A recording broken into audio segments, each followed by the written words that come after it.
What would the 1993-94 season have in store for Blackburn Rovers? Rovers finished their first season in the Premier League in 4th position, just 1 point away from Norwich City and a European place. After losing leading goalscorer Alan Shearer for half the season, it had been a tremendous effort. But could the team sustain that level of performance through another campaign? Many pundits in the pre-season predictions thought not. How wrong they were. While the team strove to greater achievements on the field, the face of Ewood Park was changing rapidly. A massive redevelopment was taking place, and the team that Jack built would soon have a stadium that Jack built and a home fit for their talents. There were other changes. The FA Premier League became the FA Carling Premiership, Britain's biggest ever sports sponsorship deal. And in came players' names and numbers on the back of shirts.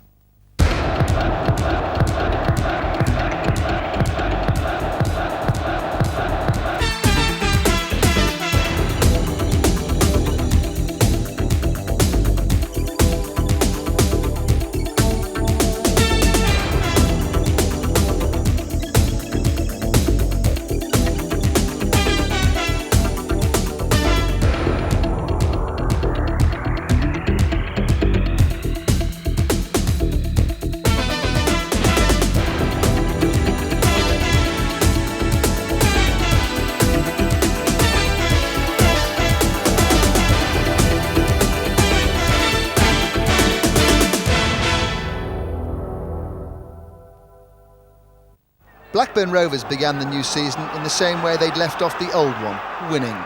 There had been, surprisingly, for a man of Kenny Dalglish's spending power, little activity on the transfer front, and Alan Shearer's knee injury was still on the mend, so it was a familiar lineup for the opening fixture at Stamford Bridge. A hot August afternoon in Chelsea saw a goalless first half, but 3 minutes into the second, one of Chelsea's big summer signings, Gavin Peacock, put the home side one up with a header Bobby Mims got a hand to but couldn't keep out. Rovers rallied, and when close on a couple of occasions, they drew level courtesy of a long ball from Graham Saux, which was swept home by Stuart Ripley. A memorable moment for the former Chelsea player, who was given a reception to match the weather by the Stamford Bridge fans.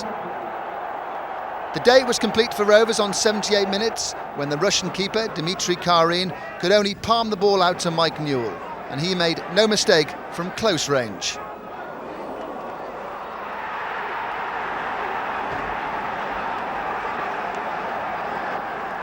Rovers' first game at Ewood Park promised much, for who could forget the visit of Norwich City the season before and a memorable 7-1 scoreline. Things started promisingly enough with Mark Atkins opening his account, but it wasn't to be Blackburn's night, as the Canaries, oozing confidence, rattled in 3 goals.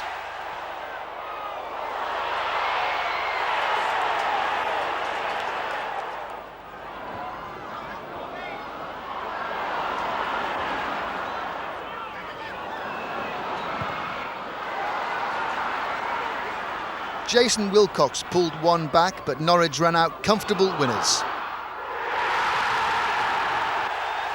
The brightest moment on the Ewood horizon that night, the sight of Alan Shearer coming up the subs bench to a tremendous reception as Kenny Dalglish gently eased his star striker back into the frame. Next at Ewood, the perennial relegation fighters of Oldham.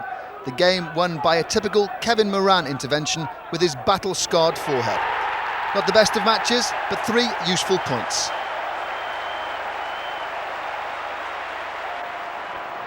At Main Road, Manchester City were in trouble. Could Blackburn take advantage? They certainly could. With Newell and Gallagher working tirelessly up front, it wasn't long before Rovers went ahead. Mike Newell headed in powerfully in the first half, and Rovers were totally in control. A glorious Ripley through ball set Kevin Gallagher up for the second.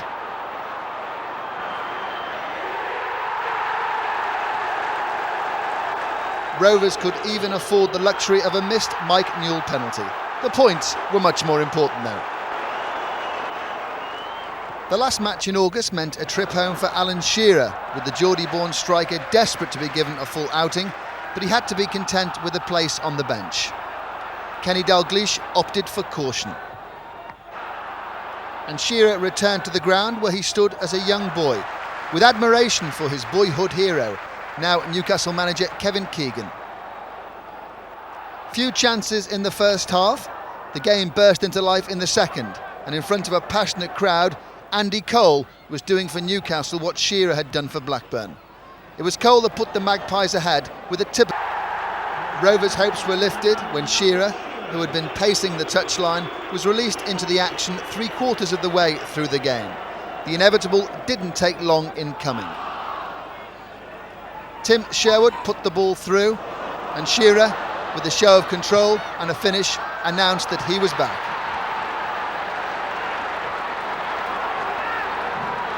The one that most stands out in my mind is the game that the first goal I scored this season was when I came on as sub against Newcastle. It was a big thing for me. I'd been out injured for 9 months, and to come on at Newcastle in front of the friends and family and score a goal was great for me. And got us back into the game, obviously, didn't it? Good yeah, we were getting beat 1-0, and Mr. Sherwood there put a great pass through, and what was it, mate? Luckily enough, it hit the back of the net. Yeah. Can you run us through that pass, Tim? He made it easy for me, really. I got the ball and the run was just there, just floated over the top, and the rest was history, really. Here's Shearer. Alan Shearer for Blackburn. He's back, and he's done it! So, at the end of August, Manchester United led the Premiership with 13 points. Blackburn Rovers were in 6th place on 10 points. Next to visit Ewood Park, the mighty Arsenal, winners of the FA Cup and the Coca-Cola Cup. No doubt the Londoners wanted to rectify Rovers' double over them the season before. Rovers again opted for caution, still no place in the starting lineup for Alan Shearer. The Gunners came in a determined mood, and with both defences on top, there were few chances. Rovers went ahead before half-time when Kevin Gallagher notched his 2nd goal of the season.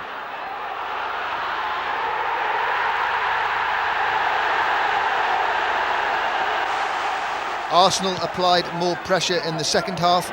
Kevin Campbell struck, and that sent the Londoners home with a point. To Liverpool and to Anfield, and Rovers were aiming to stretch their unbeaten away record. They were boosted by the signing of Paul Warhurst from Sheffield Wednesday for £2.7 million, and he came close to scoring in the first 45 minutes. Where would he play was the question Rovers fans were asking. The answer was midfield. And having come very close to getting on the end of that Kevin Gallagher cross, in the first half he was impressive, along with the entire Blackburn team, and Jason Wilcox also went close.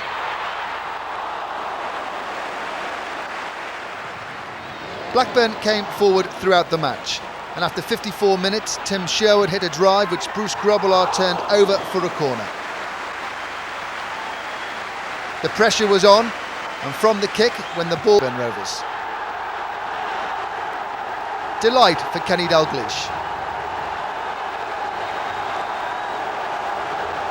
But then a setback. Lee Chapman had joined West Ham, and from Liverpool, David Burrows had joined the club, and so had Mike Marsh. The apple cart was about to be upset, despite the fact that Blackburn had started well.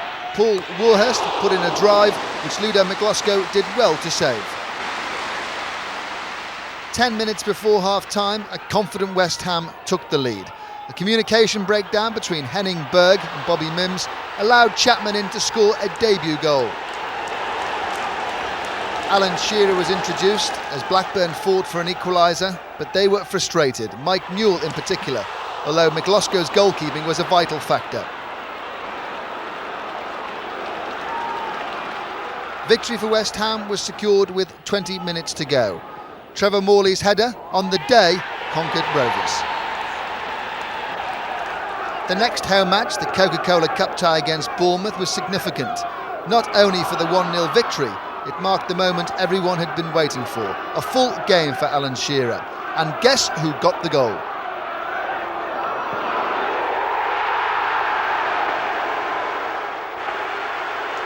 Back in the Premiership, and Trevor Francis and his men provided the opposition at Ewood Park. And it was an early chance for Paul Warhurst to put one over on his old teammates. And he nearly did just that when he hammered in a shot which hit the post. Another chance came his way when the ball came right across the goal line, but somehow managed to squirm under his foot and away to safety. Rovers regretted the missed chances when Graham Hyde rifled Sheffield Wednesday into the lead. It was left to Alan Shearer to get them level, showing his true striker's instinct when he hammered the ball past Chris Woods. Alan Shearer is back. Official. Dropping points at Ewood Park was Rovers' only concern. If home results had matched those achieved away from Ewood Park, there's no doubt Manchester United would have had company at the top of the Premiership table.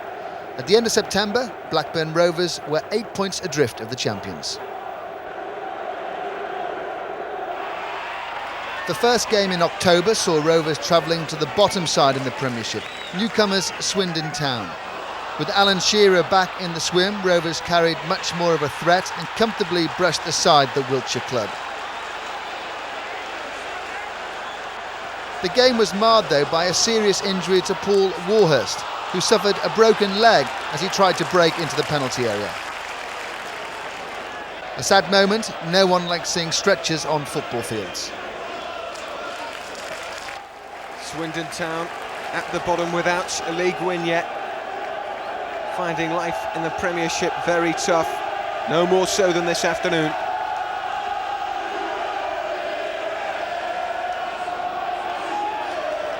Corner from the right. Flighted to the far post. Blackburn struggling to defend that one. It's gone in. Goal for Swindon.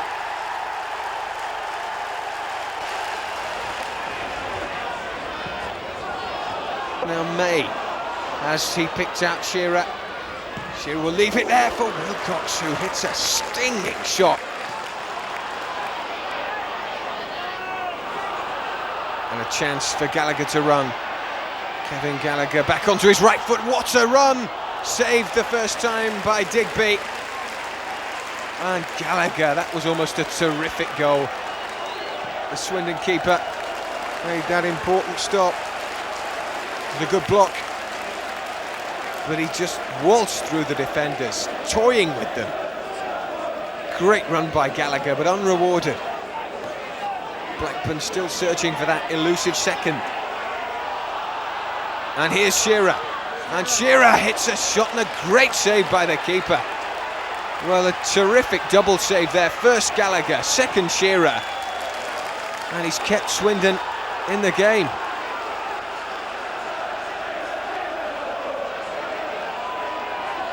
Ripley cuts in field.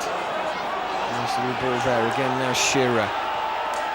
Shearer gets a ricochet off the cross. Ripley squeezes it in. Blackburn go ahead. The deserved goal they've been looking for. They've been searching for some time. Look at the relief on Shearer, who played the through ball. Got a deflection, which made it more difficult really for Ripley, but he squeezed it in beautifully. Blackburn 2-1 v Swindon.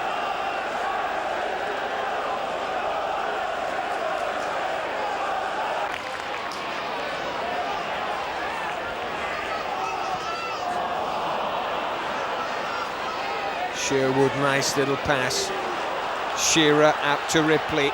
Rovers overflowing with confidence now. Ripley looks for the telling cross. Shearer's in there, nodding it down well. Gallagher tried to hit the stinger. There's Ripley again. Got that poise about him. Left foot shots. That wasn't a bad effort.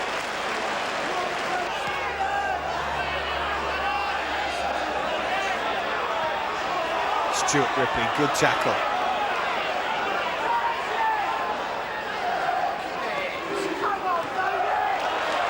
And a chance here for Alan Shearer.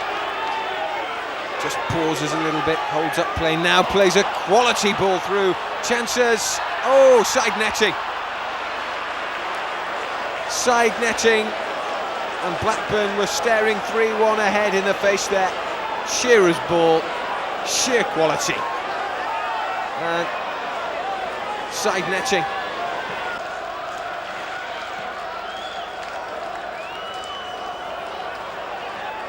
Wilcox. Lovely ball down the left tunnel. Shearer's away. Shearer must score. Shearer takes it round them all and rolls it in. And the mark of quality from one of the top strikers around, shines through again for Rovers. This man has a phenomenal strike rate, and that was strength, it was quality, it was sheer willpower to score goals. And Digby denied him once, he wasn't going to let him get a second chance. 3-1 to Blackburn. It was Blackburn Rovers 0, Sheffield United 0 at Ewood Park, then across the Pennines to Elland Road, the home of Leeds United. A thrilling game, value for money for all concerned.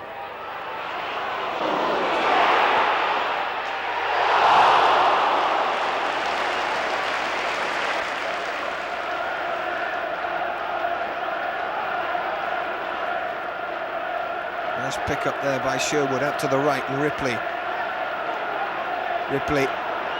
runs at Dorigo, just to go find a way round him, and he's managed to pull back the cross. There's the header, oh, and it's gone in.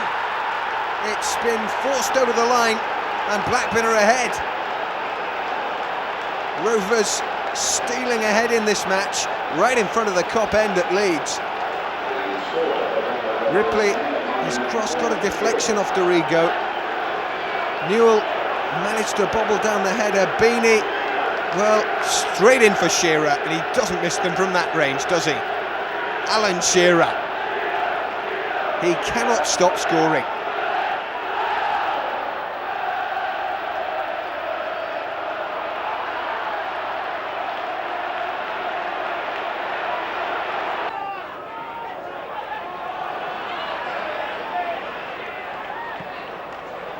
Brian Dean for Leeds, playing that one out to the left-hand side, not a good ball. Here's Ripley for Blackburn. Tackle from behind by Dorigo, no free kick given. Sherwood picks it up. Pass to the right-hand side now. Oh, good run, and good cross, and Leeds, oh, struggling very, very much to get it away. And that one cleared off the line.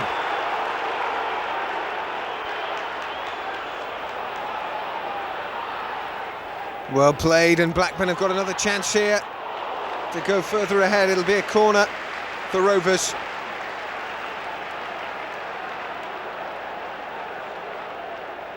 Hanging on to that 1-0 lead. Corner in front of their travelling fans who've come over from Lancashire into Yorkshire this afternoon.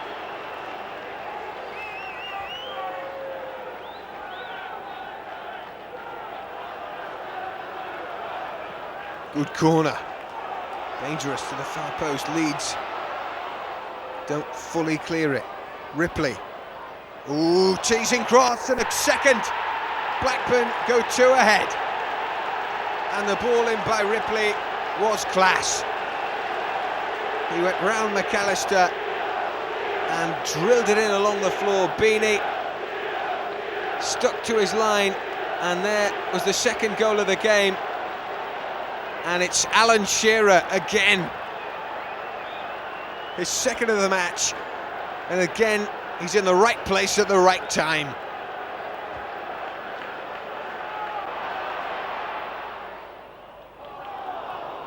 Rovers 2-0 up at Elland Road, almost unheard of in these parts of Yorkshire. Shearer holding that one up nicely. Leeds trying to play it away, desperate to get back into this match.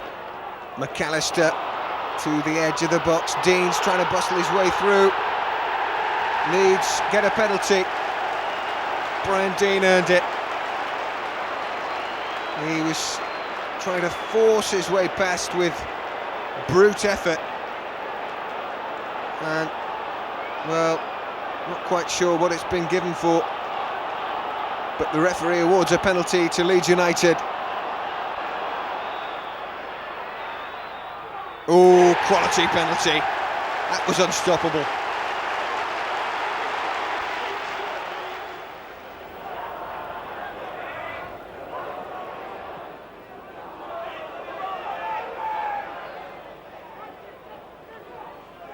Ripley scampering away on the right-hand side.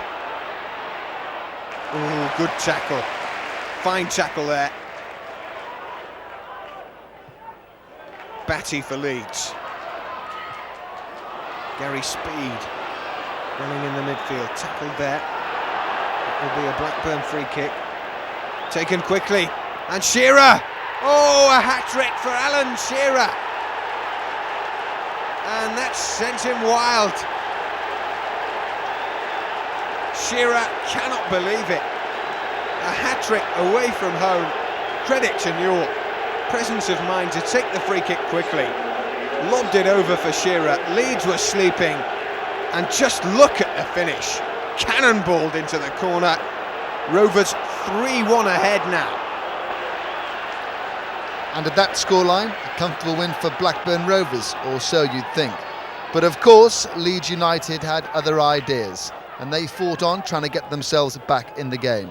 They did just that when a corner fell to John Newsom, and he made it 3-2. Worse was to follow. In the final minutes, Gary McAllister got to the byline, and somehow his cross managed to fall into the net. 3-3. And who would have thought that the great Leeds hero who came on as substitute in that match would soon be wearing a Blackburn Rovers shirt? Yes, David Batty, Leeds born and bred, and an integral part of their championship winning team. Hard-working, says Kenny Dalglish wanted to talk to me, and they'd accepted the bid, so as soon as I heard that, I was off, and then within an hour I was over here meeting Mr Dalglish. Really, the reason I came to Blackburn was I think it can improve my game a lot. It's a different sort of football I enjoy more, and I'm looking forward to being a part of a really good side. Local people don't like seeing a lad that's come through ranks being Saux, but I mean, as soon as they start winning or keep doing well, people have short memories. So. My mum and dad were away on holiday when it were all going off, and they saw it on telly that I'd moved, which were a bit disappointing from my point of view, but because he's followed my career so closely, and it were, you know, for him not to be there when it were all happening. The first thing he said were about the kit, that was his favourite kit for a start. I mean, it's one of the oldest kits, it hasn't changed, and that was the first thing he said, so from that point of view we're happy with moving. My last 2 games for Leeds were against Blackburn. I'd played a full game in reserves against Blackburn week before, and then on Saturday I came on as sub against them, so it was quite ironic really that the team I should join had played my last 2 games against. As soon as I knew Blackburn were in for me, that's really because of the style of football, and I think I can improve playing in a good side like this that I can. They must have been disappointed to play as I did and just get the point, because at one stage, well, for a long time in that game, it was if 3 points were on for definitely, they were going to be Rovers. Yeah, that's right. I think we were a little bit disappointed not to take all 3 points after being 2-0, I think, and 3-1 up. But there you go, that's football. You give credit to Leeds for coming back in the way they did. I think we would have settled for that before the game, but as I said, having been in the position we were a little bit disappointed not to take all 3. It hasn't taken you long to settle with Blackburn Rovers, has it? And that's a credit to the lads. Well, yeah, it is. I mean, from everybody in office, they made me feel very welcome, and it's just a nice homely club. I think because it was my only move so far in my career. I was a little bit apprehensive, as you can imagine, after it were 9 years at Leeds, moving to a new environment, new players. But after a day or so, I felt as if I'd been here a lot longer, and you know, I've got lads to thank for that. It's been great. Tottenham Hotspur at Ewood Park was David Batty's Blackburn Rovers debut. And very soon he'd established himself as a firm Blackburn Rovers favourite. But for a stunning display from Norwegian international goalkeeper Erik Thorsvedt, Spurs would have been buried under a landslide. Time and time again, he thwarted Rovers, who on the day were more than impressive. The only goal of the day came from who else? Alan Shearer, his 9th of the season.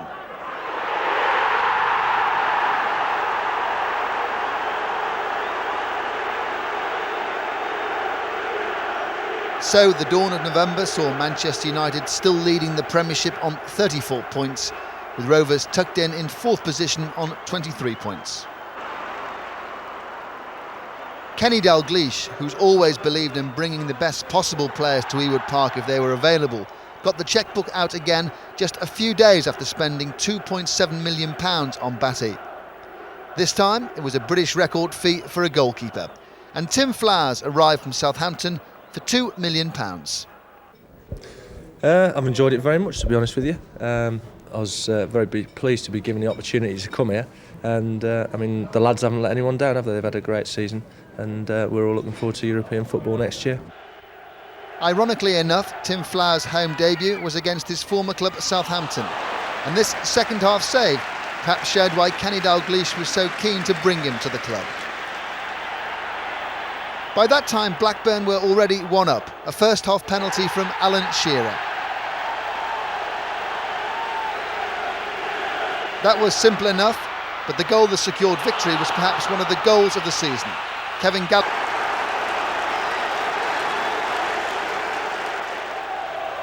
Next up, Coventry City, and 2 more goals from Alan Shearer. Saux pushes this one into the area. Shearer's got an opportunity. Shearer scores. Great finish with his right foot into the corner. Coventry pushing themselves back into it and loves it on that far stick and scores a super finish. Saux, another deep ball into the penalty area. Shearer cuts in from the box here. Shearer tries one, scores. 2 on Blackburn.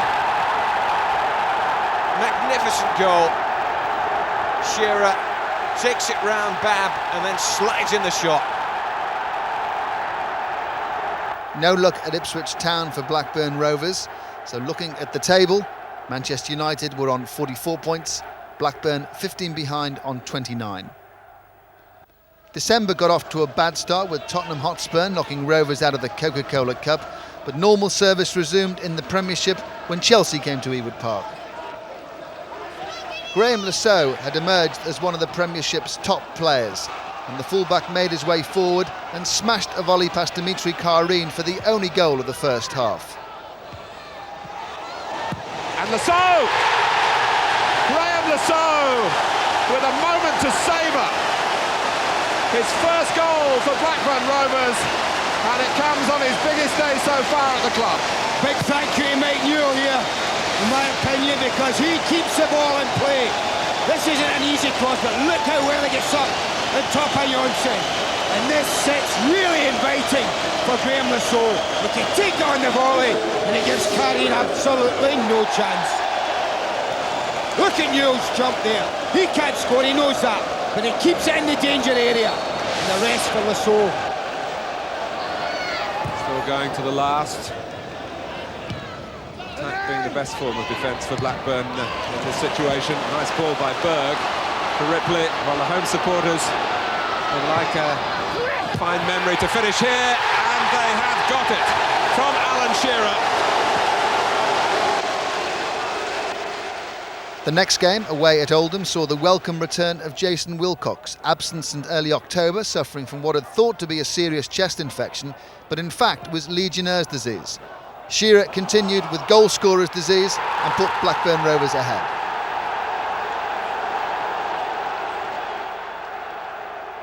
As ever, Oldham fought and fought, they never give up, and Rick Holden was neat on the ball and fired in an equaliser. Rovers always had the edge though, and a winning goal was soon theirs.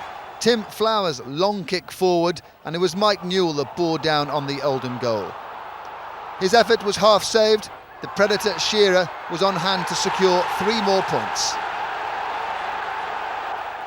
Another local derby followed, Manchester City the visitors to Ewood Park. Batty takes this one quickly, and Berg pushes it down the line for Ripley. Berg again. Nice ball in the channel for Newell. Oh, good turn. Newell's got free here, and Gallagher's arriving in the area and scores for Blackburn Rovers. Kevin Gallagher in the right place at the right time. A lot of credit there for Mike Newell. What a fine turn. And then supplied the perfect cross, top quality, and Gallagher was first there.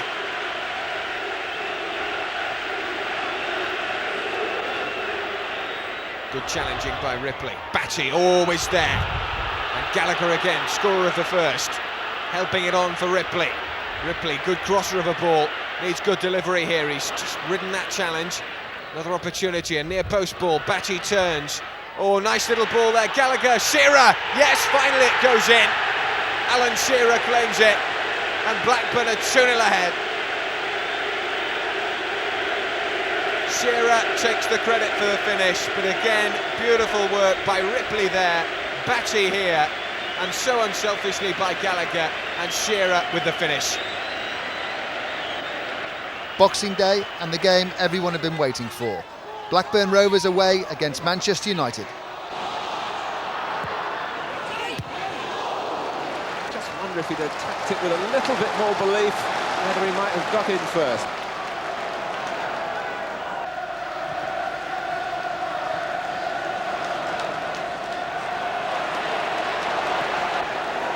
Snapping into the tackle, Gallagher against Pallister, and still Gallagher, he's got away here, and he's given Blackburn Rovers the lead, just as he did in this fixture last season, and Kenny Dalglish leads the applause.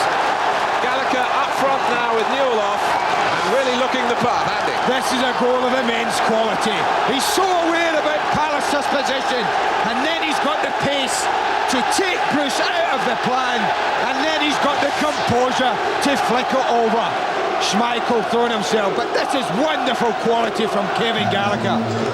A little nutmeg there, and when you need a bit of composure, well, doesn't he just have it?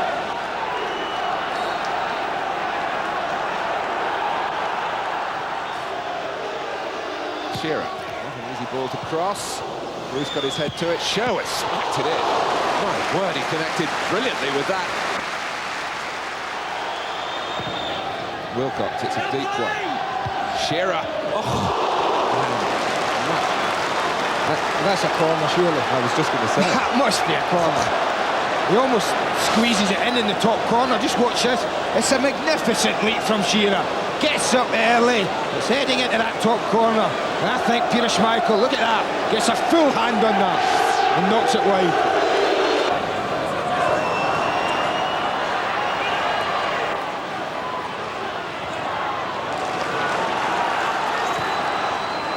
Pallister.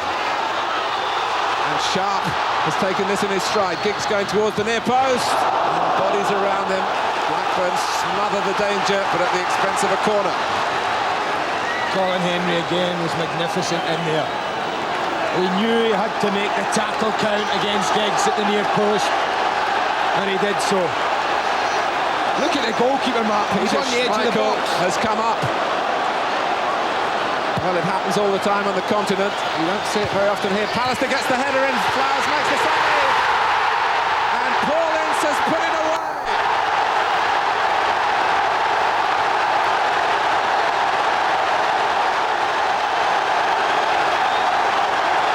Well, it's the sort of smile that we saw when Blackburn were last here.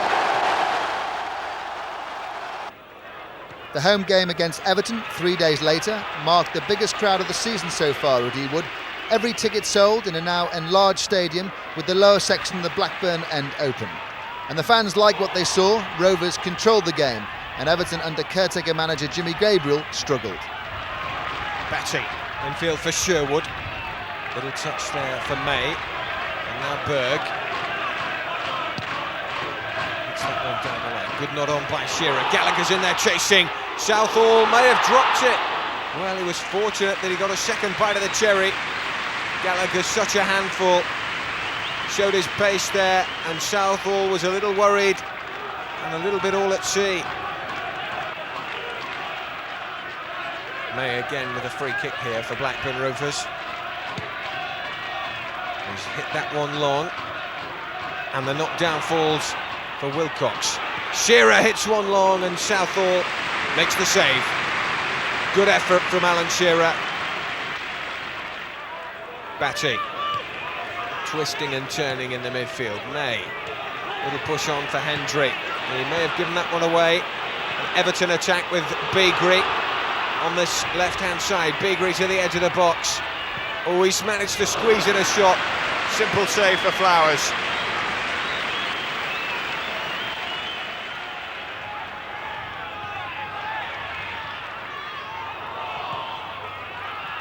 And good play by Ripley, who's picked up the loose ball and has managed to feed it through, and this is dangerous for Blackburn.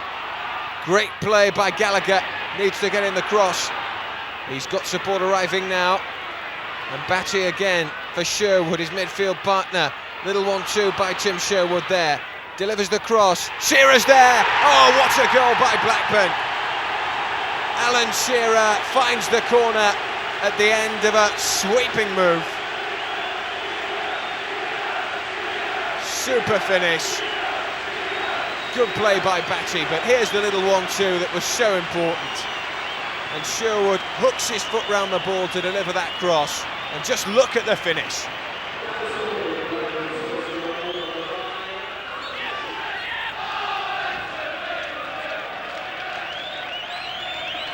Sherwood's been caught appealing there, and I think he's conceded a free kick on the edge of his own penalty area. Beagrie so dangerous from this range.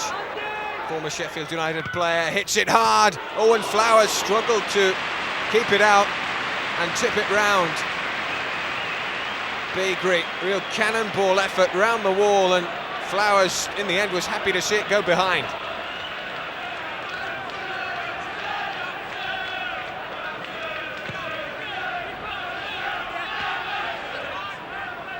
Everton desperate to get back in this game, but Wilcox carrying the attack for Blackburn. Good through ball for Shearer. Gallagher tries one. Oh, and Southall makes a great save, diving to his right. That was low and hard. It was always difficult for the goalkeeper, but he made a super stop. Snapshot by Gallagher, and that's a great stop. Hendry's up there. Batty. Back for Wilcox again. And they try and play it along the floor. Ooh, I think that's going to be a free kick. No doubt about that. Blackburn's way. And this is good sustained pressure by Rovers. Sherwood's gone over to orchestrate proceedings here. And it'll be Wilcox to curl it in. Shearer's up there, yes, that's number 2. Alan Shearer, perfectly timed glancing header. Southall can do absolutely nothing to stop that one. The delivery really was classy to say the least, but the header, absolutely fantastic, right in the corner. And Blackburn take a 2-0 advantage, Shearer with both of them. Good run by Sherwood. Gallagher's there. Wilcox left-hand side. Things opening up here for Blackburn, just wide. Ooh, Sherwood fires one off the post. Gallagher. Batty now. And Shearer. Oh, and Southall denies him. Just wide. A great end to the year. And by the time it got to January the 1st, thousands of Rovers fans with New Year cheer headed for the Midlands and Villa Park. A crowd of over 40,000 saw one of the matches of the day. Alan Shearer close again with a header. Wilcox trying to pull the strings from that left-hand side. There's danger. And that was close again. Shearer again the man in where it hurts. Now David Batty. Wilcox is having a good game this afternoon. Down the line this time. Oh, for Saux, that's beautiful play by Saux. Look at the trickery. Great cross in the box, and Shearer rounds it off. Fantastic goal by Blackburn. Wonderful play by Saux, and the killer finish from Alan Shearer.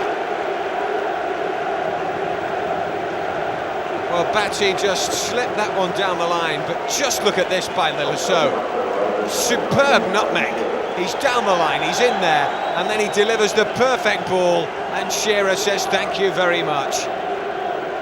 Wonderful play by Saux, and Shearer's finish did the rest. Villa still a goal down, trying to get back on level terms. Houghton gets in the area, puts in the cross. Saunders and Flowers with a great save. That's why he's the world's most expensive keeper. And the Premiership table, Rovers had moved into second place on 45 points, 13 behind Manchester United. January the 15th saw Rovers travel to Bramall Lane to play Sheffield United. It's always a tough match against the Blades, and so it proved on this occasion. It was Sheffield United that went ahead. When the cross came in, it was a Colin Hendry deflection that really outwitted Tim Flowers. Normal service was soon resumed. Ripley battled, Wilcox crossed, and Alan Shearer made it 1-1.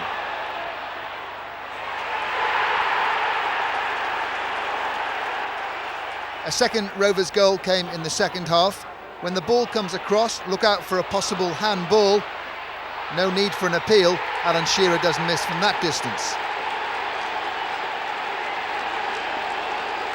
Sheffield United were now on the rack. A third Rovers goal could have followed. Shearer hooking the ball back, Gallagher hitting the post. And it was at that stage that things started to get out of control. A cross into the area, and Alan Cork adjudged to have used his elbow. Hendry the innocent victim, and the red card the decision. And really, Carl Bradshaw couldn't argue with the red card he received for the tattle on Alan Shearer late in the game. Blackburn were happy to come out of the match with 3 points, and happy that Alan Shearer was in one piece. Very tough, yeah. There was, as you've seen, there've been 2 sendings off and a few bookings. It was a very hard and physical game. I think if I didn't jump out of the way of that tackle down there, I would have been on my way to hospital now. The Leeds fans came to Ewood smarting from the loss of their local hero David Batty.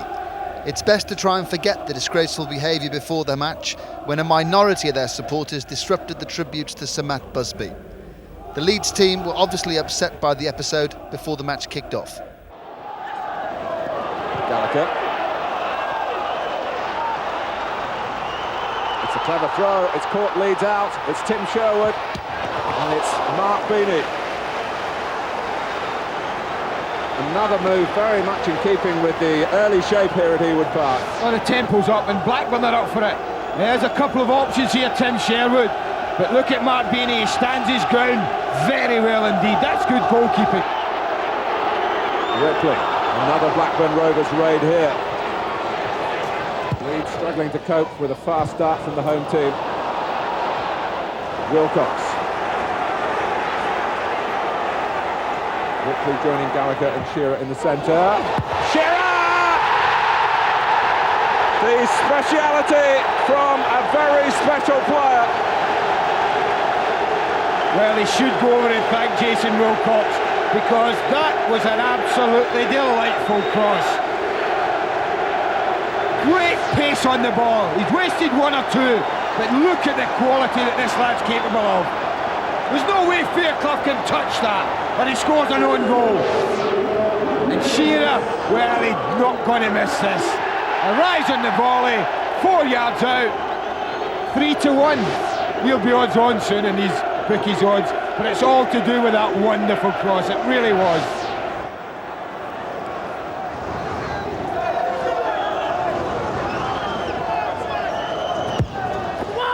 From Wilcox, David May was free. And Beanie got along the line to stop Shearer striking again. And now the goalkeeper has to come and again serves his side nobly under pressure. Well, he deserved a bit of luck, purely and simply because of the quality of this save. The marking's woeful here. Look at the space that May's got to flick it on. Shearer thinks that's 2-0, but look at the goalkeeper's movement across his line. This is Gallagher. He really has been involved in so much for Blackburn. Waiting for Saux. He doesn't fail him. Shearer! Hooked away by Tony DeRigo when it looked to be destined for the bottom corner. This is an example of Graham Saux this time providing the cross and getting forward. And I think Fairclough just does enough. You can see that. Doesn't allow Shearer a clean header at it.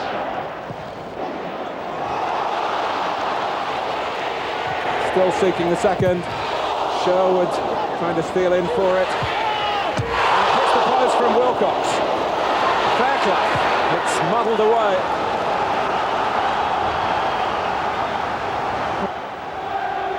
Kenny Dalglish spent last season, of course, trying to improve his team in the Premier League, as it was called then.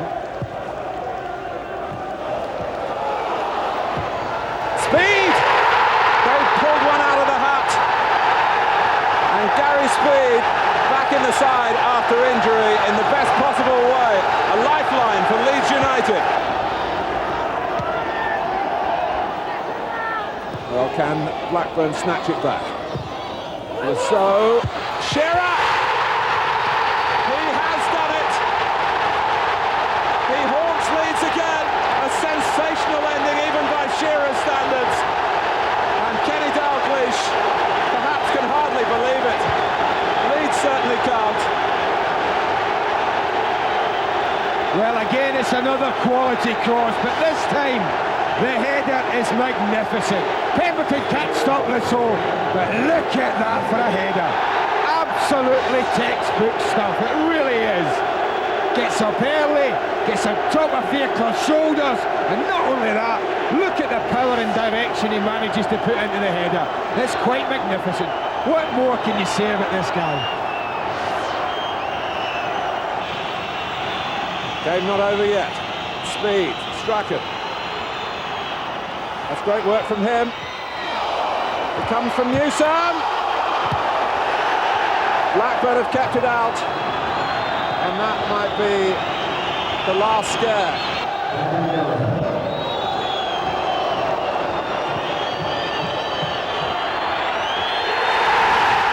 It's a big, big win for Blackburn Rovers. No doubt that they deserved it, but they needed Alan Shearer right at the very last to seal it. He is in the sort of form that will be marked down in the record books for years to come. But it's not just the number of goals. Today it's the timing of the winner. Leeds, who looked out of it at half-time, they really should have been dead and buried at that stage. But in the end, Howard Wilkinson and Leeds United are left in the wake of Blackburn Rovers. Another home game followed as the match against Wimbledon was rearranged for the first week in February. Shearer, Wilcox and Ripley put the result beyond doubt with half the game still to play. Wilcox on that left-hand side. He's got an opportunity here if he can deliver that chilling ball. He's lost possession, but Batty's at hand. David Batty creates the opening for Saux. Oh, good little 1-2. Saux, surely a penalty, and it's given. No mistake about that whatsoever. Great run by Saux. He's some player. And really, I think the movement just too quick, and it had to be a pen. Well, Shearer's the man to take the responsibility against Hans Segers. Shearer scores, no mistake, inch perfect in the corner. That was unstoppable. And this man cannot stop scoring. Look at how casual he was, and he places it and hits it hard as well. Batty now again for Blackburn. That's good little ball down the line. Batty's continued his run. Comes into the middle of the area though, where Gallagher's chasing hard. Gallagher, is that a tackle, or has he given another penalty? Well, the corner's been given. It was a strong challenge, I think there's no doubt. He did get the ball, but a little bit of a twist possibly for Gallagher. It looked nasty. Shearer again for Blackburn. Oh, that's a nice little ball to the left flank again. Here's Jason Wilcox. He's got room for Saux. Batty's in field. Batty pushing it again for Wilcox. Another little 1-2. Wilcox, long ranger. Oh, what a goal! Jason Wilcox cuts in onto his right foot and unleashes a thunderbolt. And that is top corner stuff. Well, he hit it like a cannonball. Linked up well there with Saux. And then he had just one thing in his mind. Bang! And that is absolutely no stopping at all. Blackburn in full stride. Batty again the supplier. And Wilcox again, hoping to deliver.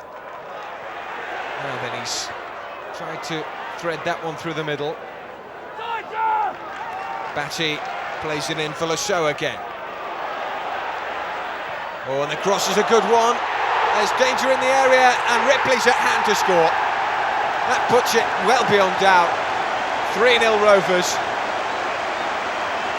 And Stuart Ripley claims the goal. Fine cross whipped in there. And there was always problems for Wimbledon. And Ripley the first to react.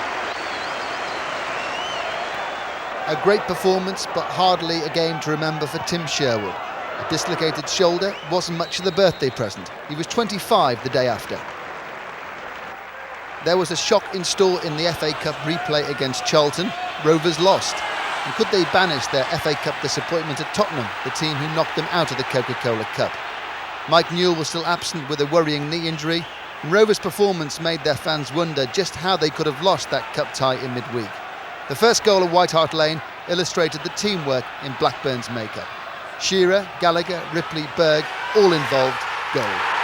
A great goal to round off a move that he really started. It's his 50th for Blackburn Rovers. Sensational scoring either side of that serious knee operation. And he really has done very little in the game, but he's come to life with a vengeance. With an hour played, Tottenham 0, Blackburn Rovers 1. And yet again, the name that's being chanted here from the Blackburn Rovers fans is that of Alan Shearer. At the moment, Tottenham have pushed Anderton further forward. Here he is. Shearer. Gallagher to his left, Ripley to the right. And Shearer trying to open a hole in the Tottenham defence with his own direct play. Gallagher. It's 2-0. It was a super ball from Mark Atkins to open Tottenham up.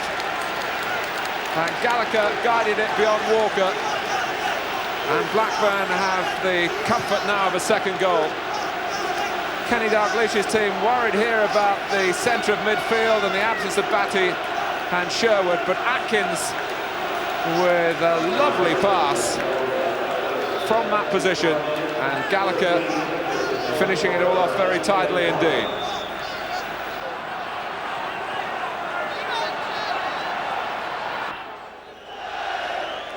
Much of the pre-match talk before the Newcastle game at Ewood centred on the two former Liverpool number 7s, Rovers manager Kenny Dalglish and his predecessor at Anfield, Kevin Keegan, the Newcastle manager.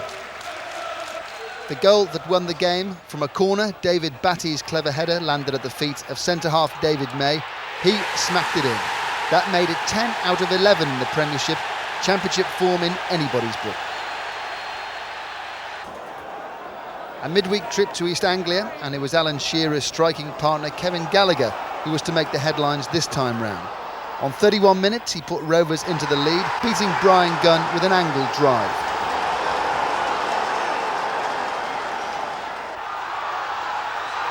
Shortly before half-time, Norwich hauled themselves level. Grit Sutton from the penalty spot.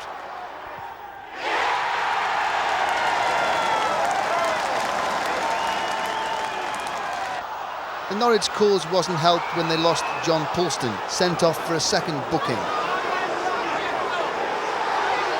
But they were defiant, and Sutton put them ahead with a shot on the turn after receiving the ball from Jeremy Goss.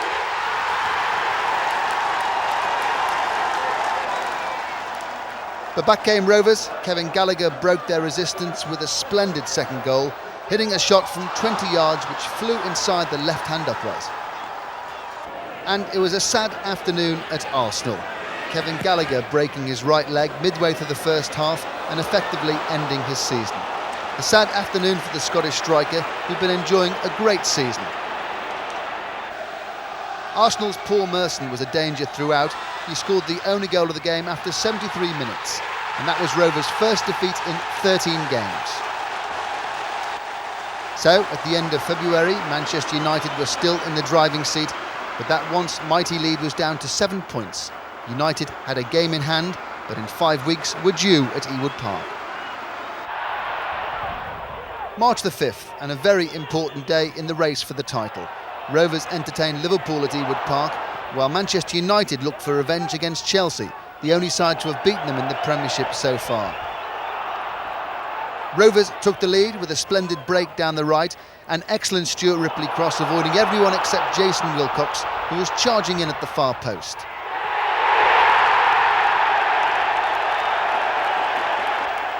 Tim Sherwood capped his return to action by finishing off smartly after a good move involving Wilcox and Shearer.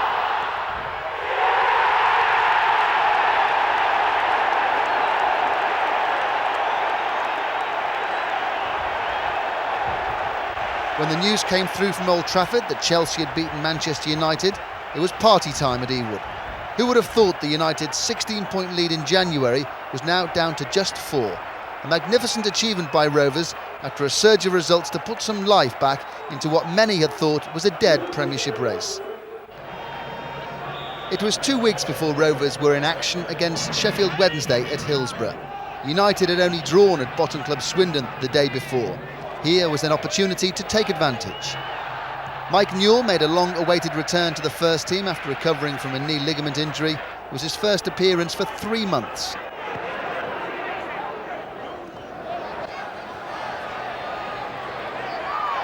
Ripley. Newell's gone near post. Shearer at the far post. It's behind Newell. Oh, and tucked away by Wilcox with his right foot. And Blackburn have struck first here at Hillsborough. A significant goal, perhaps, in the context of the Championship season. Full marks here to Stuart Ripley, but what he doesn't get is double cover, Mark. The fullback's on his own. Andy Sinton was unable to get back and help him, and I think that proved crucial. The wide man must get back in at times and help his fullback. Andy Sinton doesn't do that. And is this just a right peg swinger from Jason Wilcox? Not his strongest foot, but what he does do, he connects very well and very accurately with it. Goalkeeper, no chance. Sheridan trying to be a little too clever, and there's a counter-attack on here, a slip by Palmer, and Shearer keeps going. He's got options left and right. He chose Newell to the left. Saux kept pace with the move as well, and Wilcox, and it was deflected in the end kindly for Pressman to a convenient height at a convenient pace. Des Walker, he's got to thank here. I actually thought Alan Shearer played the ball too early and could have gone on and committed defending, but Wilcox thinks he's putting him too up. Walker throws his body there. That makes the save easy for Kevin Pressman. He was quick then. Sherwood. Shearer is flagged offside. Tell you what, Martin, that is as late a flag as you're likely to see. It's no wonder he's furious. I was watching the linesman as the ball was played through, and I tell you, he's almost got control of it, Shearer, before the flag is up. I'm not saying it was right or wrong, but it was very, very late. We can see here. Look at Shearer bend his run. He's not offside. Look at the flag. It's still not up. It's still not up. There it goes there. I mean, that's a ridiculous decision. And that's robbed Alan Shearer of putting his side 2-0 up.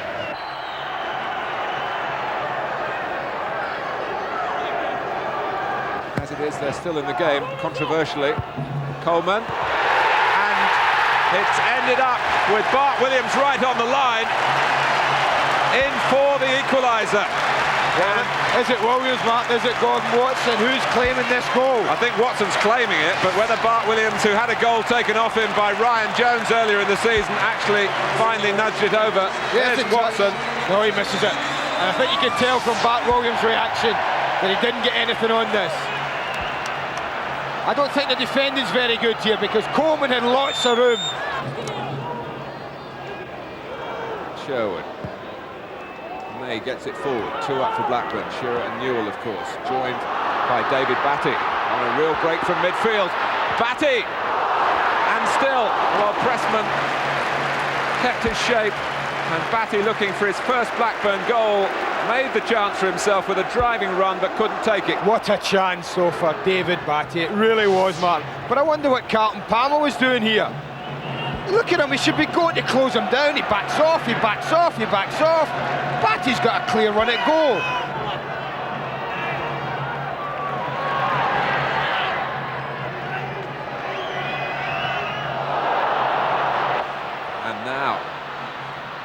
Suddenly Newell with an eccentric piece of kicking by Pressman.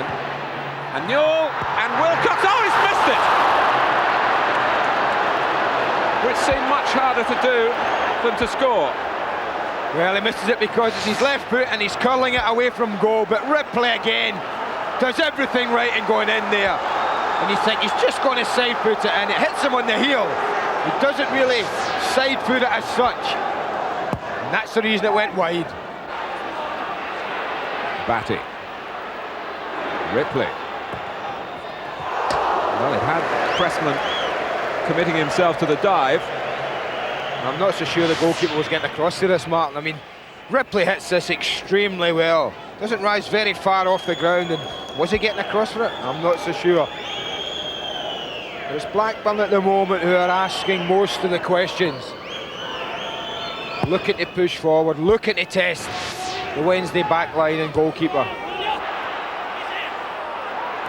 Wilcox. Coleman has come across into the centre, but Sheffield Wednesday, you sense, are still going to be outnumbered here. Wilcox goes on, it must be this time. It isn't. Would you believe it? Well, I don't know if that's a bad miss or it's great defending from Coleman. Certainly you have to credit the defender with something because he's the one in there. But does Mike Newell just miss the ball completely? Or does the defender do enough? We should get a decent idea from here. Across it goes. I think Mike Newell misses it. In a 1-1 game, it's 14-5 on corners in Blackburn's favour. Saux, Shearer. Good work by May. Great work! Oh! What a goal it would have been. It was Shearer quality. I can give it no higher praise than that from David May. It rocked the Wednesday crossbar.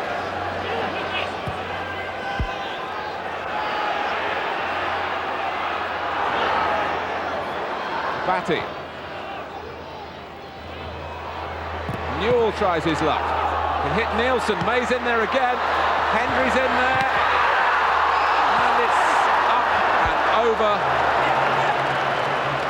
Well, Alan Shearer can't believe it. He must have thought, this is it. It's a simple tap in from about a foot out. Incredible. Up it goes. May helps the ball back in. Henry keeps it in play there. In comes Shearer. Surely it's the lead.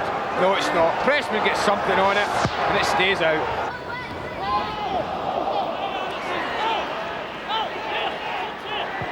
Shearer. Picked off by Palmer. It's Berg taking a hand. And now Ripley. Henning Berg's in the centre. Newell is there as well. It comes for the Norwegian. Berg! And Newell! Blackburn have done it, and Mike Newell has come back into the side. It's his first league goal since he got the winner at Anfield back in September. And what a time to get it. It's no more than they've deserved either, Martin. They've never let their heads drop for a minute, and it's fitting that Ripley, for me, should have a say in this. But look who's up there. Henning Berg took it upon himself to get in there. He was trying to make something happen. He did make something happen. Great control, great strike. But look at that. Been out for a long time, but there was nothing wrong with Mike Newell's reactions. First class, as I said before, no more than Blackburn have deserved. Sheffield Wednesday was a game where really it looked as if maybe it'd finish up one each when really we deserved to win the game quite comfortably. But they kept going and they got the reward. They scored a goal in the last minute through Mike Newell. Really they showed tremendous resolve and hunger to go and win the matches. And in winning the matches they got a great number of points. And a great number of points they got them a place in Europe. But the lads themselves are tremendous people as people, and they've done themselves proud, they've done the club proud, and I'm sure the town of Blackburn is very proud of them. Now the title race was really hotting up, so hopes were high when John Gorman brought his Swindon team to Ewood Park. Unfortunately, they hadn't read the script and went into the lead. After only 4 minutes, Rovers were stung into action. And Fjørtoft has given Swindon a shock lead here. Well, Swindon Town will hope that the goals of Jan Åge Fjørtoft can help them to get out of the hole they've been in all season. But here's Shearer looking for the equaliser and producing it. How about that? Brilliant goal from Alan Shearer. And already it's 1-1. 6 games without a goal. The law of averages dictated that he was due one. And when it arrived, wasn't that a superb strike? It's his 29th of the season. And Digby didn't smell it. We're just past the 25-minute mark here, and Blackburn Rovers, frustratingly for them, still being held 1-1 at home by Swindon, who took an early lead in the 4th minute through Jan Arge Fjørtoft. Ripley here now. Taking on Bodin.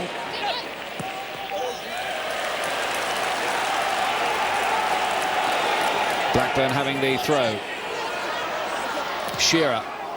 Taylor was in the way. Back in the game, and Sherwood has scored! Tim Sherwood with number 2 for Blackburn Rovers.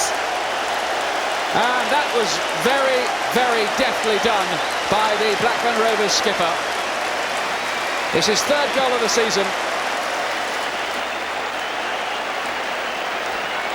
And he just tucked this away almost nonchalantly. Shearer it was who cut it back. Off Taylor, back in again by Berg, and cool as you like from the skipper.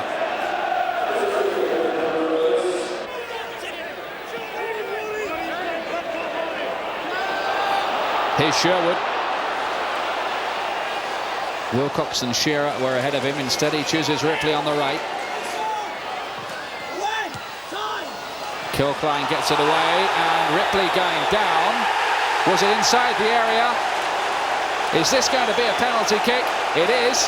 Swindon are not happy at all about this. Laurie Sanchez and the skipper Sean Taylor and Adrian Whitbread with lots to say to the referee. Hasn't had the best of games, in all honesty, Calvin Morton. Let's have a look at this again.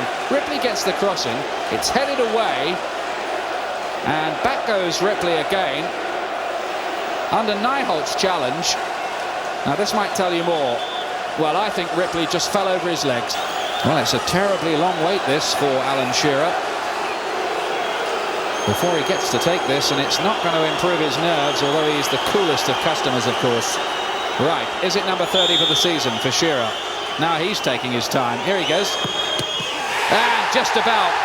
Fraser Digby got his hands to that. And Alan Shearer got his 2nd goal of the game, and that looks to be that for Blackburn Rovers. Yes, he did get a hand to it and was unlucky not to keep it out. And that win narrowed the gap to 3 points, and the pursuit of Manchester United was no longer a dream, it was a reality. Now it was Wimbledon, who were due to play United as well and had a chance to sabotage the Big Two. The Dons, with their ever-improving performances, were making positive headlines of their own, and that was what was going to happen on this occasion.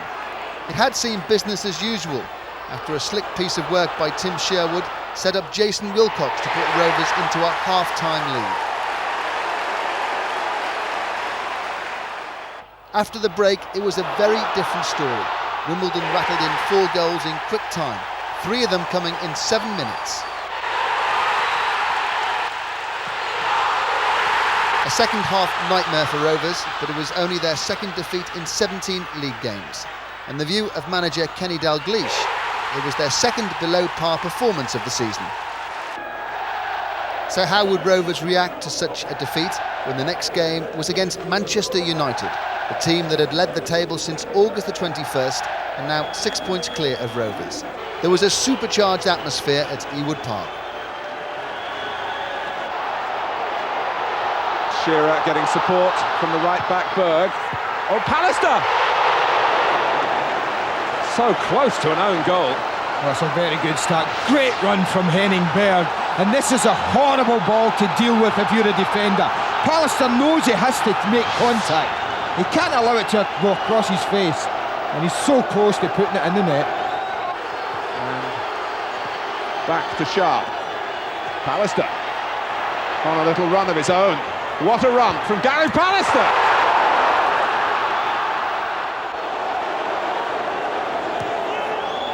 Batty. Ripley.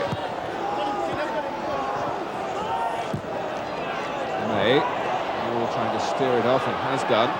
Sherwood, and Shearer's free! And Alan Shearer scores for Blackburn Rovers. The challengers have taken the lead inside the first minute of the second half.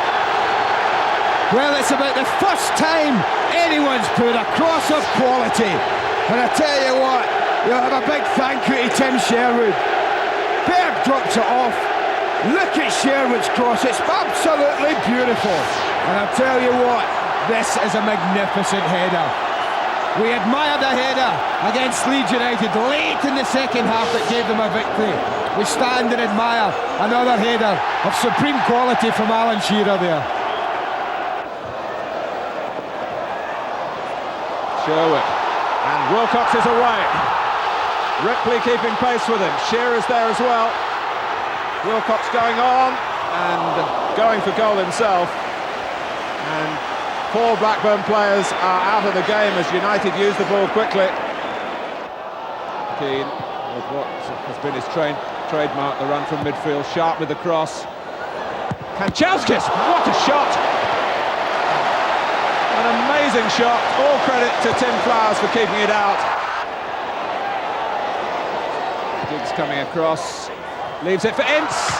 Oh, he mishit it, it hit the post. Bruce, Hughes calling for an early ball.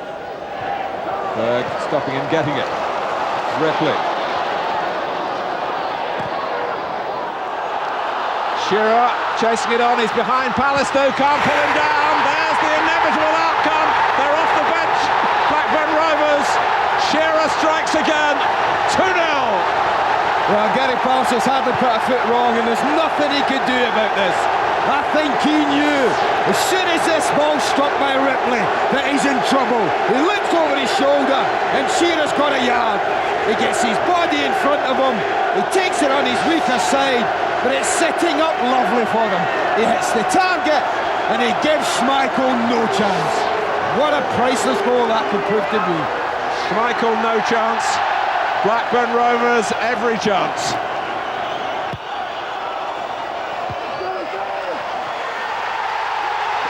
The chase is on again. 4 days after their heaviest defeat of the season, Blackburn Rovers bounce back with their most significant victory.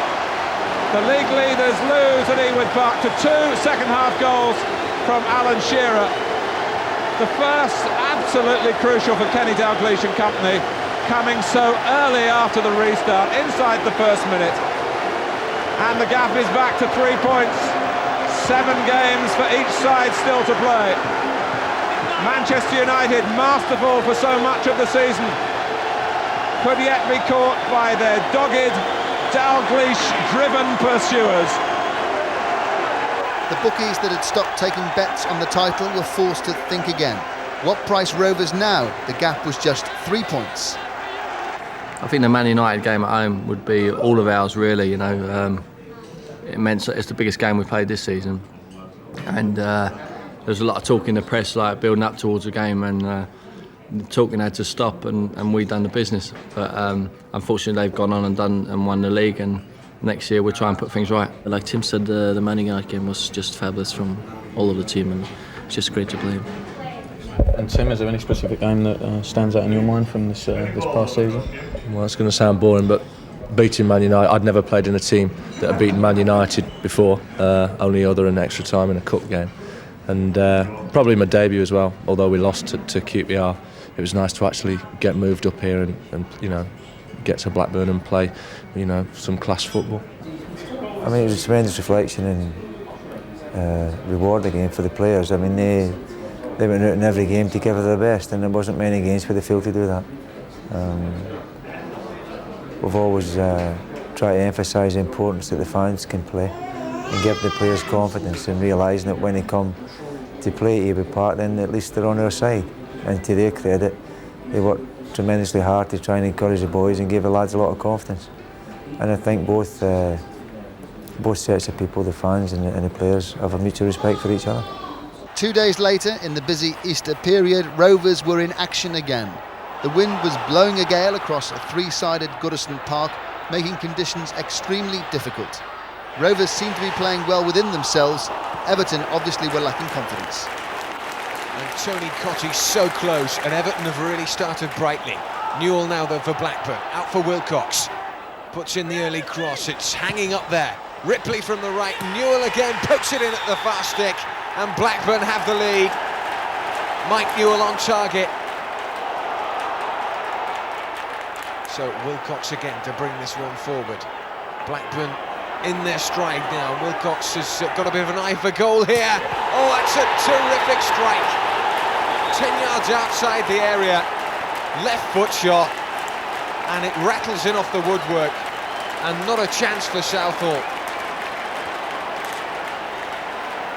2-0 for Blackburn, and Batty plays it out wide again. Wilcox, scorer of that brilliant second goal. Puts in an early cross, Newell turns. Left foot strike, and that's number 3.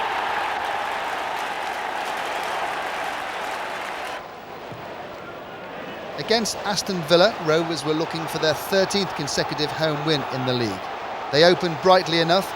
A long cross from Jason Wilcox found the head of Mike Newell. A neat knockdown was lashed in by Alan Shearer.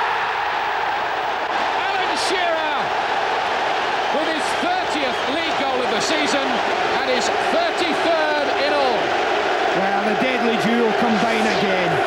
Wilcox doesn't need to beat the fullback. It's an early cross, but look at Newell's awareness of his strike partner. It's a fatal mistake from Sean Taylor. It hits him in the shin, I think you'll find here. And it drops lovely just there for Shearer. And when you're in this type of form, you don't need a second invitation. Rovers had their chances to add to the scoreline, but it was a day for Tim Flowers to make some headlines too. A fantastic save from young Graham Fenton.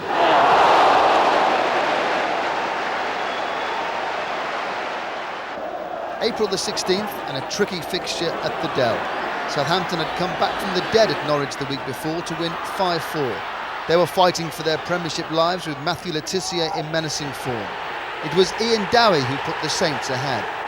A second Southampton goal followed, Paul Allen beating off a challenge to fire past Tim Flowers. Rovers needed a goal to get back in the game, and that's what happened. Stuart Ripley shot from the edge of the area, squeezing under the body of Dave Besant. That was an important goal for Blackburn Rovers.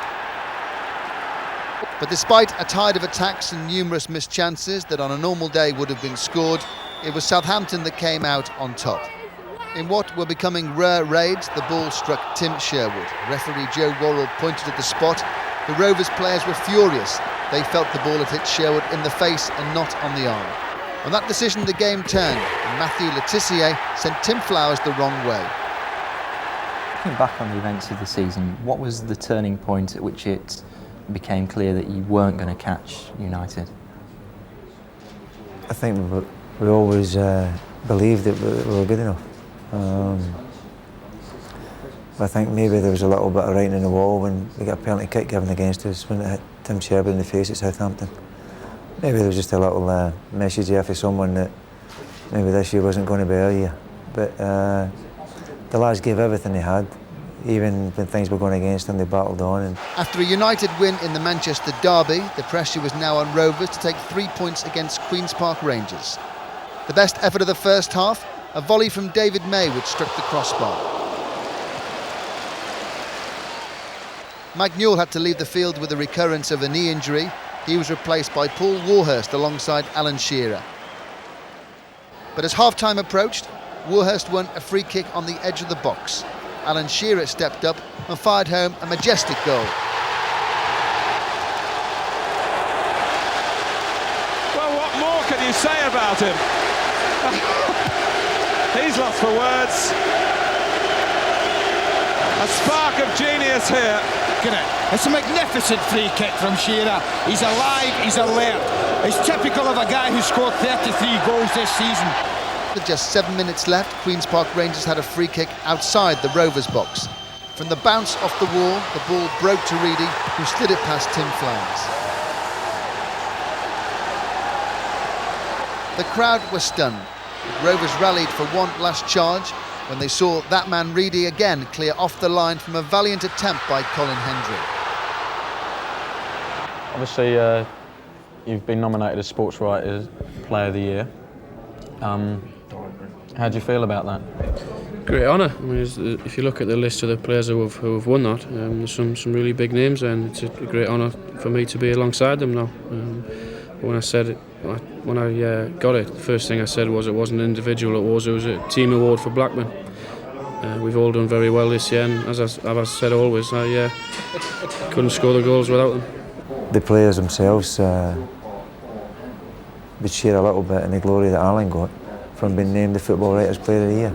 That's a tremendous individual honour for Alan, but I'm sure the rest of the lads take a little bit of credit also for helping Alan towards that. Obviously the greatest help Alan got was from myself, but it's a great reflection on the lads in the club that we have the Football of the Year here now. Staying with you, Tim, obviously a lot of praise has gone to your fellow midfield partner since he's arrived at the club, Bats. And rightly so, Graham. Yeah. Obviously, do you feel he's been an important part of our success in the latter part of the season? Well, definitely. You know, to get a player like David Batty at the club can only help you progress, and he's done that. You know, we bought David.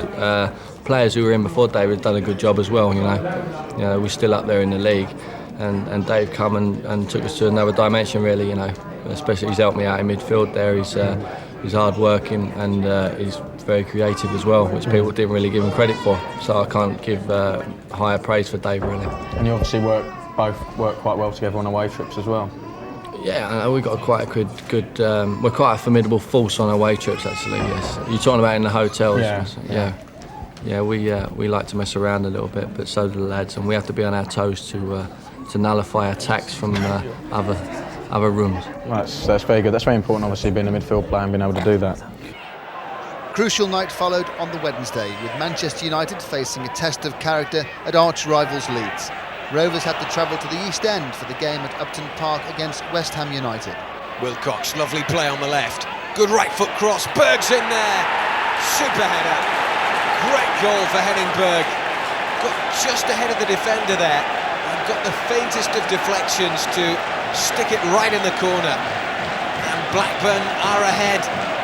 What a vital goal that could prove to be. Kenny Dalglish in admiration of Berg.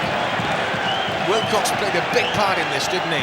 Toyed with the defender, chips up the right foot cross, and that's just a brilliant header. Now West Ham right on the edge of the Blackburn penalty box here. There's danger from this sort of range.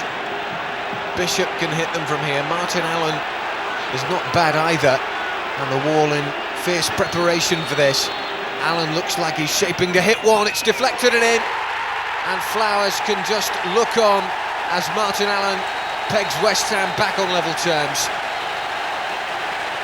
Nothing he could do about it. And really from this angle I think you can see gets a wicked deflection off the wall and unstoppable. So Ian Pearce thrown on to answer the SOS from Kenny Dalglish. Corner whipped in for Blackburn, Hendry's up there. And West Ham hook it clear with Bishop. Lasso's across first to get it for Blackburn. Back to Flowers, Lasso again. Flowers. Now kicks clear. Ripley keeps it in. Lasso onto his right foot, down the line. And West Ham win possession. And Bishop nods it to the left flank. Morley's there, holding it up well, Morley. And it goes back again, they play the waiting game. Bishop out to the wing. West Ham keep the possession. Well, not too badly either. Bishop's in there, this is building up as a dangerous threat. And Hendry was well aware of that. He's picked out Shearer with that clearance. Shearer spreads a lovely ball through for Pearce, chasing onto it. Pearce hits one. Oh, and he's found the corner. Magnificent finish. It's a magic strike from the youngster. Chasing through the middle. Shearer teed him up beautifully well, to be fair. But the finish was just a gem. And Kenny Dalglish must be made up. Ian Pearce, he throws on the youngster. And he doesn't look affected by nerves or anything. I thought he'd taken it a little bit wide here. But when he triggers in the shot, There's not a hope for the keeper to get anywhere near it. And Henning, I suppose the West Ham game was probably your most enjoyable game this season, was it? No, not really. It's too hard. No, the Man United game was my best game. Yeah. And of course, it's always nice to score goals, and I got one against West Ham, so I'm happy with that. Tim, I suppose I'm going to ask you about Europe next year. Obviously, it's going to be a big occasion for us all. Are you looking forward to it? Very much so, yeah. I've never, or will never have been in anything like it, and I don't think too many of the lads will either. So I mean, hopefully the supporters enjoy it. I don't think it's ever happened at Blackburn Rovers before, and let's hope we can all sort of relax and enjoy it, really. Is there any team you'd like to actually play? Not really, no. It'd just be nice to stay in for a few rounds, you know, and try and make a bit of a mark on it if we can, but we'll give it our best shot, I'm sure. It's your first time in Europe as a manager. Will you approach it in any way differently from what you've achieved so far? Basically, you can't approach it any differently. Obviously, the game itself will be different, but I mean, nearly every game's different in itself. Europe carries a whole different thing for the Premier League. Arsenal will have given English clubs a further boost by winning the Cup Winners' Cup, which was tremendous for Arsenal Football Club. And it makes you realise that maybe the game here isn't as bad as some people think it is. So if we can gain encouragement and a little bit of knowledge from Arsenal's achievements this year, then it will help us next year. But obviously we're again expecting it to be very difficult for ourselves and hoping that we can do ourselves justice. A win at Ipswich widened United's lead to 5 points. Now Rovers knew they must take all 3 points at Coventry. Not even an opening goal from Coventry's Julian Darby could spoil the party. And the fans were rewarded on 29 minutes when Graham Rousseau drove home from outside the box.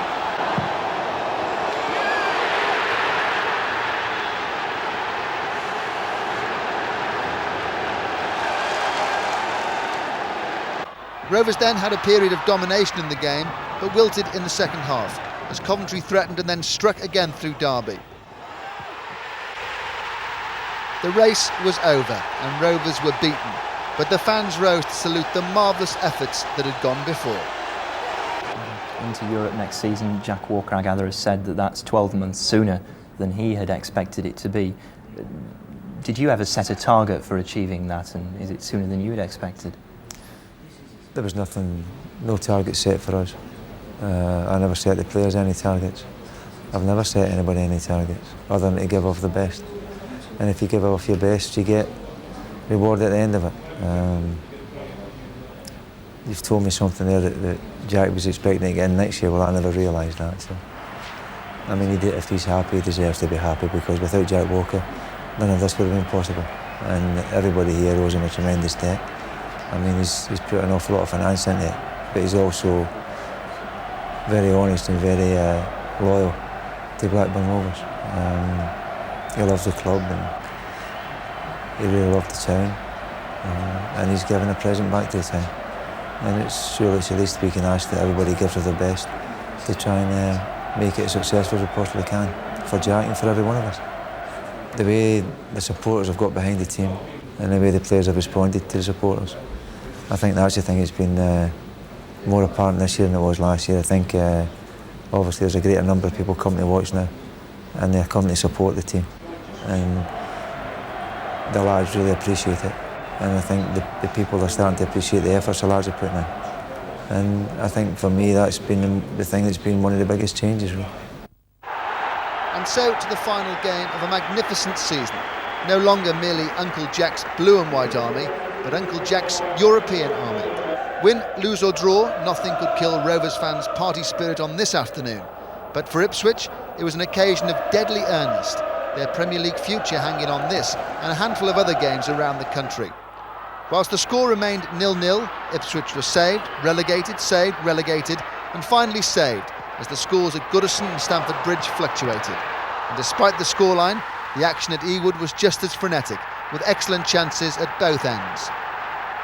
But Rovers fans had their eyes already on Europe. Finishing as runners-up in only their second season in the top flight was a magnificent performance by Blackburn Rovers. Next season, they carry the hopes of many into European competition. And surely trophies are on their way to Ewood Park.